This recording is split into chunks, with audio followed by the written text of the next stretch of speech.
Okay, so I upgraded the spring in my gearbox to an SP110, and my gun worked great for about 2 games, and then it started making this sound.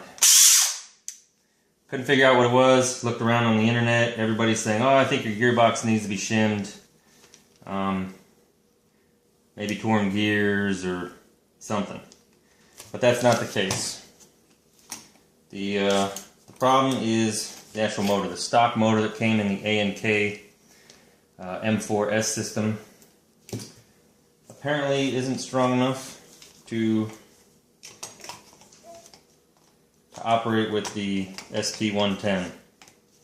Okay. To test this theory, well, it's not a theory, I know this works, I've already tried it. So I just need to adjust.